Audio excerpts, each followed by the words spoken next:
Well, greetings fans of all things music and English. This is Music is a Journey. I'm Peter Scove and I have my trusty fan going here to help keep me less than sweaty for today's video.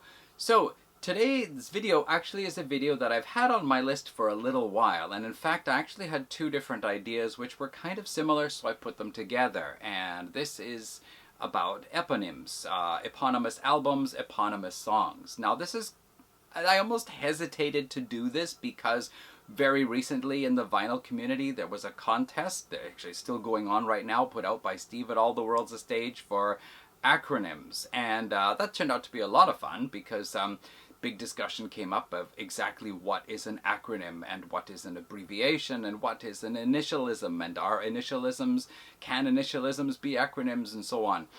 Well, also Steve gave he didn't do it. He gave us the, what am I trying to say here? Acronym can be made into an initialism or an acronym, standing for abbreviated coded rendering of name yielding meaning. And makes it sound like the word acronym is actually an acronym, but actually it is not.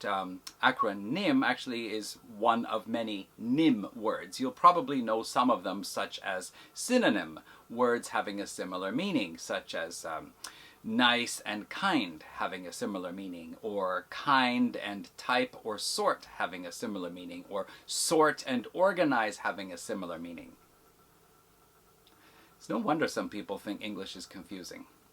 Well, of course, then we have the opposites. We have the antonyms. So dark and light, heavy and light, left and right. Yeah. And we also have homonyms. Homonyms looks like homonym, but actually has nothing to do with homosexuality. Homonyms just means words that have the same sound. So, for example, they're buying their tickets over there. So yeah, homonyms. And we have many, many other names. Of course, you know the word anonymous, anonym, and eponymous, which we're talking about today, eponym. We've got cryptonyms. Gosh, there's a list of at least 18 of them, if not more. So anyway, that's it for the English lesson for today, and that's the end of the video. No, it isn't. No, I want to get onto my eponymous albums. Now, usually, eponymous albums are the first album, the self-titled album, and you can find plenty of cases of that. Led Zeppelin, Black Sabbath, Van Halen, Boston, Journey. I mean, all these bands have released albums, self-titled albums, as their debut. But it is the case that sometimes the eponymous or self-titled album is not the debut.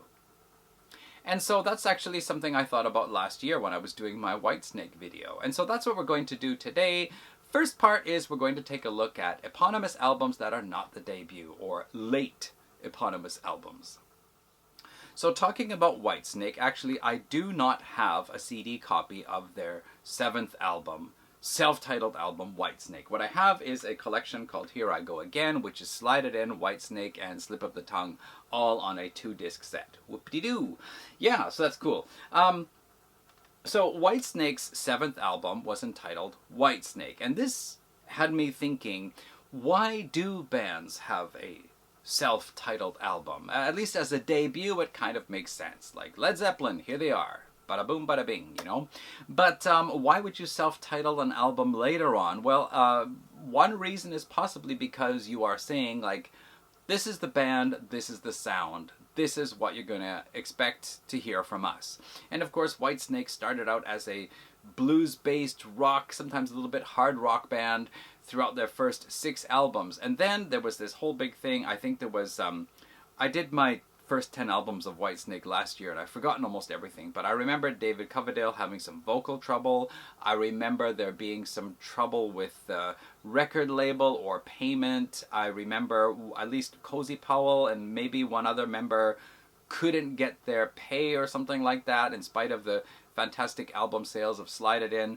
There was just a whole lot of trouble, and the band just completely blew apart, fell apart, collapsed, whatever, and then David Coverdale reassembled a new band and finally began the recording sessions, and at last in 1987 came out with this album here, which was a complete change of sound. Gone were the kind of blues-based rock band days and more of the well, I guess it's still blues based, but now it was a kind of more hair metal sound and hair metal look. And, you know, that album sold, I think it was something like 8 million copies, so it was worth the change. Anyway, so I guess for a lot of people, when they think about Whitesnake, they think about those days like Here I Go Again and In the Still of the Night, Bad Boys Running Wild, whatever. So yeah, Whitesnake named the 7th album Whitesnake. Now, just as a point of interest, when David Coverdale started up recording again after the folding of Deep Purple, his debut album was called Whitesnake. It was David Coverdale with the album title Whitesnake, and I think there was even a song on the album called Whitesnake. I should have checked that. But anyway, let's move on to the next artist, and this is a well-known one. This is a very black-looking album, sometimes called the Black Album.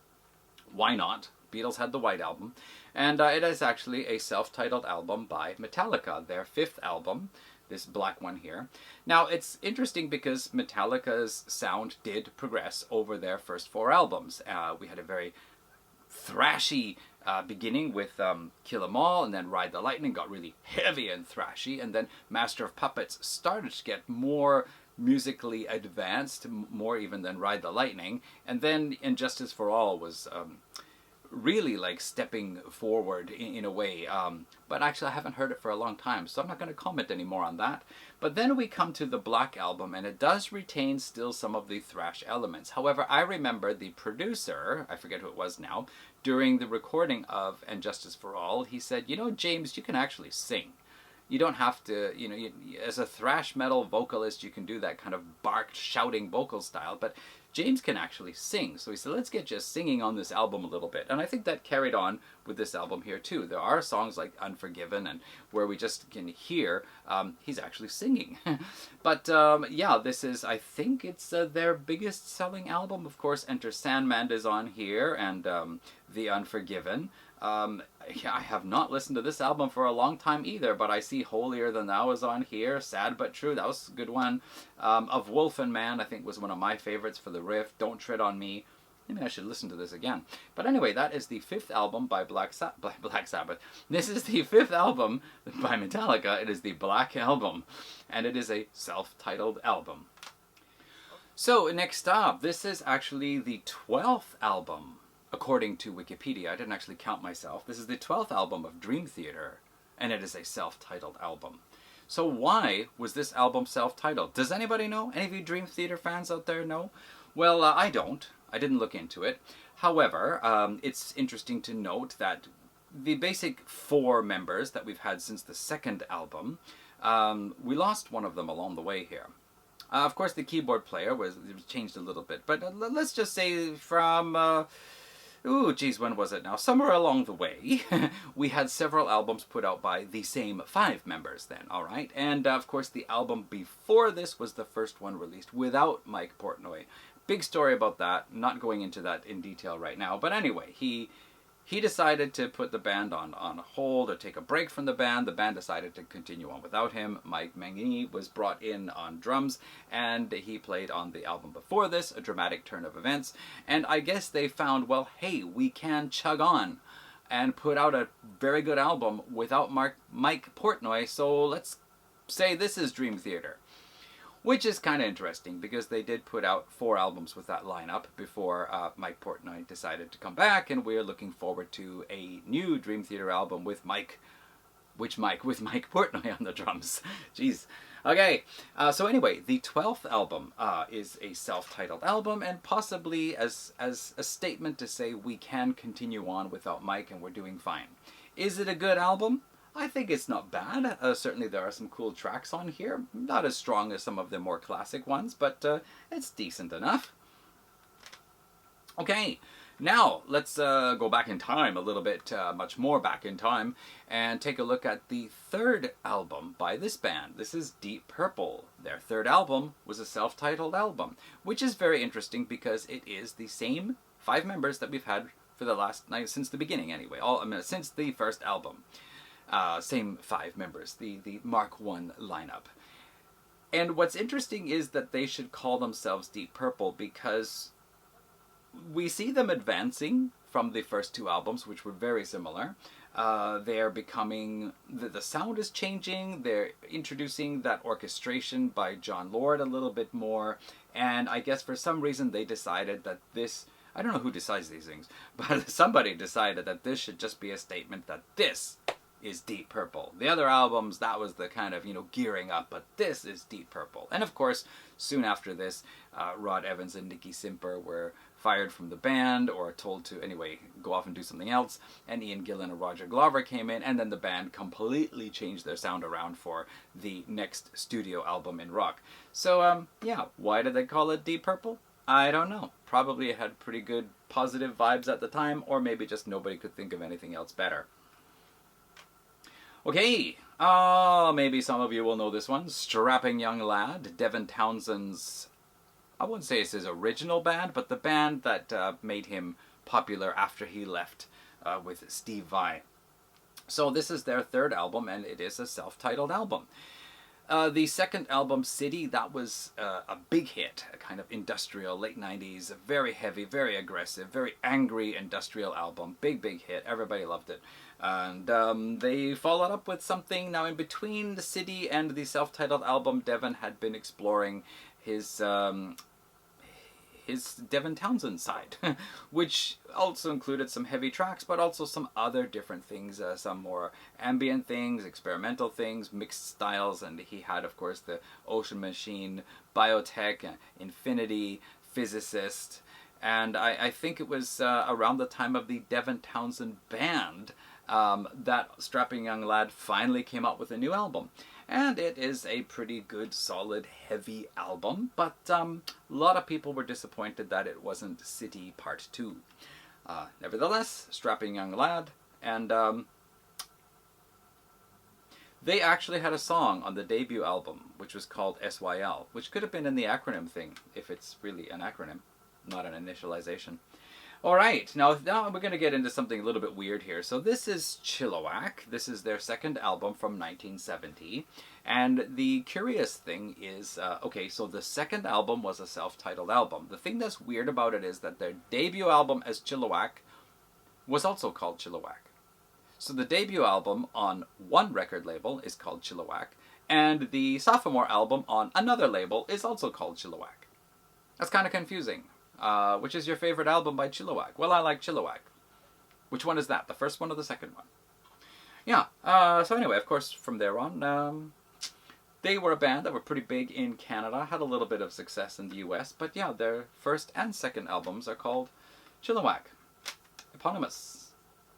Alright, so now we have a band who, also, I think we've reached the CanCon corner here. Sorry, everybody. It's all going to be Canadian bands from here on in. We have one of the best-known brutal death metal bands, technical death metal bands, as some people say, from Canada. That is Cryptopsy. And they started out with their first two albums with, what's his name? Mr. Greening. Dan Greening, also known as Lord Worm, on vocals. And that's what cemented them in the heavy metal world, or brutal death metal world. Those first two albums, Blasphemy Made Flesh and None So Vile. After that, Lord Worm left the band and another fellow came in. Don't remember his name right now. It's not important so much.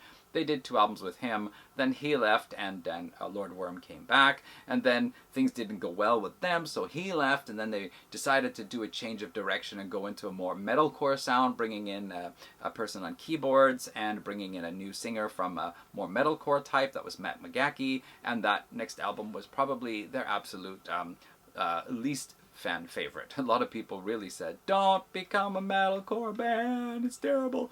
So they decided, alright, let's go back to doing what we were doing before, and Matt McGachy had to really toughen up his vocals, and they came out with their seventh album, Cryptopsy, self-titled.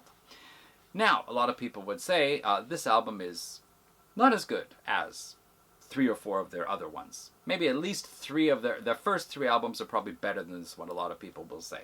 But anyway, this is the sound they have stuck with since then. They released 2 EPs afterwards, Part 1 and Part 2, Tome, Book of Suffering, and then more recently their Juno Award-winning album, Something Gomorrah, as Gomorrah Burns, with Matt McGachy on vocals. There have constantly been lineup changes, guitarists coming and going, whatever. But basically the drummer and the vocalist have been the same since this album. So this is the sound of Cryptopsy. What you hear on here is very similar to what you hear on the albums that came after. So I guess that's them saying, this is what we sound like now, and this is us, and take it or leave it. Okay, now another band that has changed members a lot is Striker. Starting out as a speed metal band and more like an 80s style heavy metal band. Their first 4 albums, I guess they went through different members. They have, of course, different titles for each of them, but for some reason they decided for their 5th album that they should just have it self-titled, Striker. I don't know anything else about it. All I can say is it's a really cool album. You can check out Former Glory, the video for Former Glory, and you get a good feel about what this band is like and what the album is like. Anything else that was on here? Don't remember. Heart of a Lion. Heart of a Lion was also, I think there's a video for that one too. But yeah, Striker's 5th album. And this does actually see the band beginning to incorporate a little bit of the glam metal sound, but not in a, you know, talk dirty to me, smoking in the boys' room kind of way. Not like that, but maybe that more catchy melody type thing is creeping in here more. Okay, so that's Striker. And now here's an interesting one. Okay. Oh, I actually forgot one. I'll put that one last then. So this young lady, Lee Aaron, her debut album came out as the Lee Aaron Project. And it was exactly a project because there were lots of different people involved in making the album. However, after she signed to Attic Records, Attic re-released the album as simply titled Lee Aaron. Okay, so her debut album as the Lee Aaron Project got rebranded as Lee Aaron. Same album, different cover art, different name. That's fine. After that came Metal Queen, and after that Call of the Wild, and then came her 4th album, which was titled Lee Aaron. Yeah. Okay. So, if you look back at her discography, you will find that her debut album is known on the Attic Records label as Lee Aaron, and her 4th album, also on the Attic Records label, is also known as Lee Aaron. Which one do you like better? Anyway, this is the Japanese edition. It actually is just labeled as Project on the back there, but it just says, on the side it says Project. On the cover, it is exactly Lee Aaron. So there you have it. Okay, 2 more to go here. I want to mention this one, and I was shocked. I was really shocked to find how worn the corner is here. Why? I mean, I only open this maybe once to take the CD out and maybe look at the inside a little bit. But anyway, here is Voivod, their 10th album, self-titled. And I think the reason why this was self-titled was because Voivod had the particular 5-member lineup for the first 6 albums. And then after that, the bass guitarist Blackie, he left. And later on, Snake, the singer, he left. And the band, you know, carried on for a couple of albums, but finally Snake came back again. Now Blackie was not interested in rejoining the band at the time. There was I think there was talk about it, and maybe even a show or so with him, but things were getting a little too political in the band for his taste. So Jason Newsted, who had recently left Metallica and was good friends with Voivod, came in on the bass position here. So we have 3 of the 4 members of the original lineup. Snake being back in the band, I guess that was the thing. That was the thing they really wanted to do, was to get him back in the band again. And so I guess that means that they decided that this should be an album called Voivod. The sound, of course, is quite different from their early, mid-80s, early 90s stuff, which was more thrashy and technical in places, or progressive metal in a unique science fiction type way that Voivod could do. But anyway, Snake was back, so they decided to name the album Voivod, I think.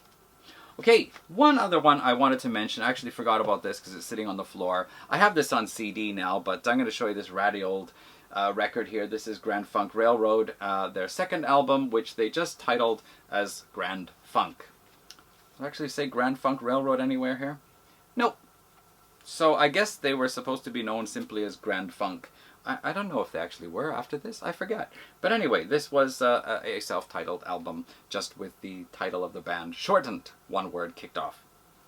Okay, so that's a part 1 of this, and that is late eponymously titled albums, meaning not the debut album, but some album down the road which had the name of the band as the title of the album. Now I quickly want to just mention some eponymous songs, so songs that are named after the band, and you can probably guess one of the most famous ones, of course, is Black Sabbath from their eponymous album Black Sabbath, the debut, the title song Black Sabbath. Yes, so I don't think I need to say anything more about that, but that's probably the first one that comes to most people's minds.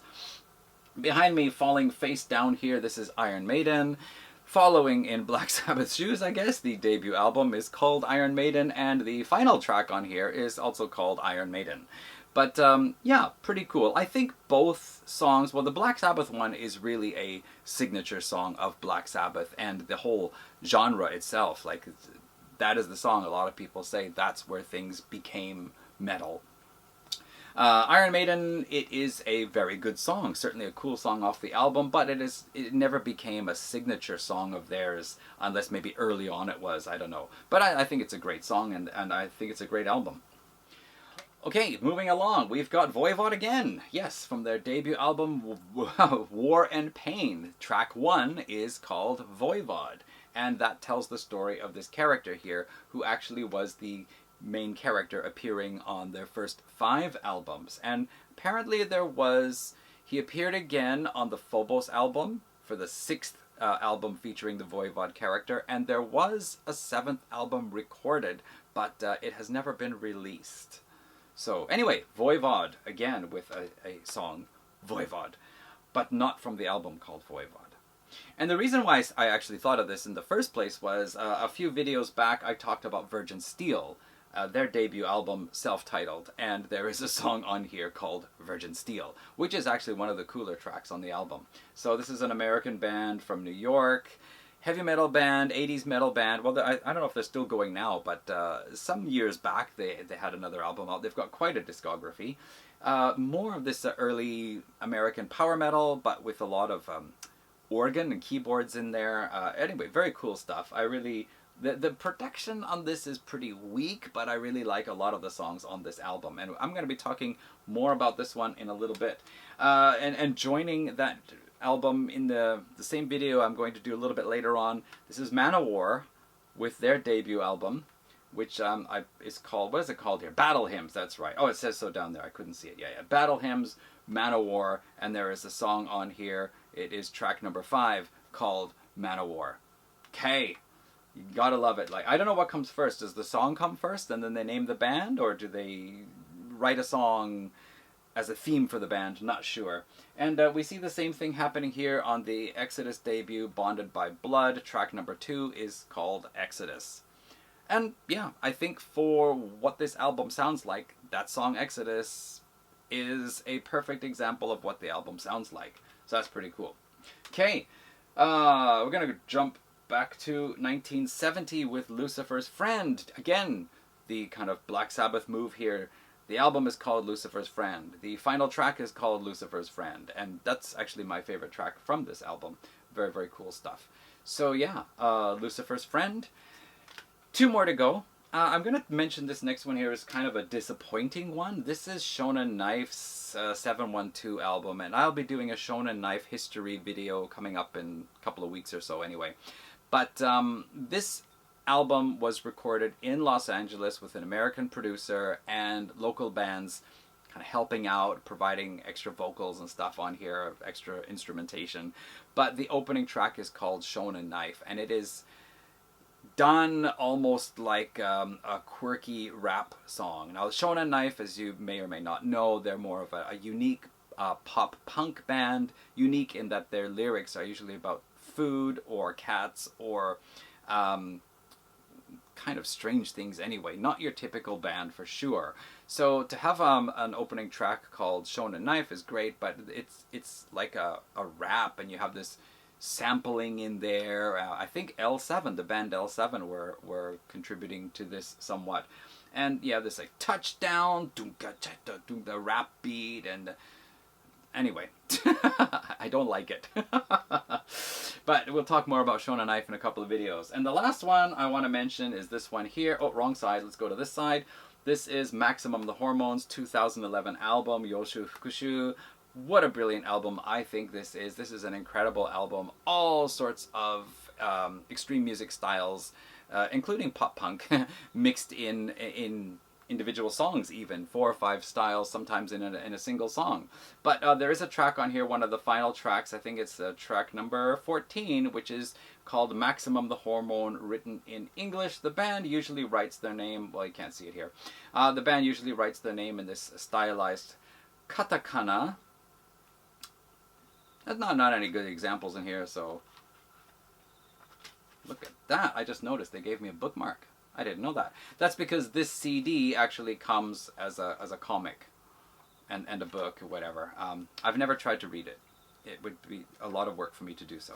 But anyway, yes, Maximum the Hormone. Sorry, that's the wrong side. I actually have a song on here called Maximum the Hormone. Just their name is always written in katakana. The song is written in alphabet. Okay, so that is my Eponymous video. This is not intended to be a challenge or a thread or a tag or a contest. It's just pure coincidence that I was going to do my Eponymous album and Eponymous song video during the summer here, and then Steve came up with his acronym, acronymous, acrimonious, agrophile, whatever. Anyway, thanks for watching. Go ahead. Hey, if you got any good late eponymously titled albums or any good eponymous band songs, please do tell me about them in the comments. Thanks for watching. That's a long one. Anyway, see you around for another video. Bye.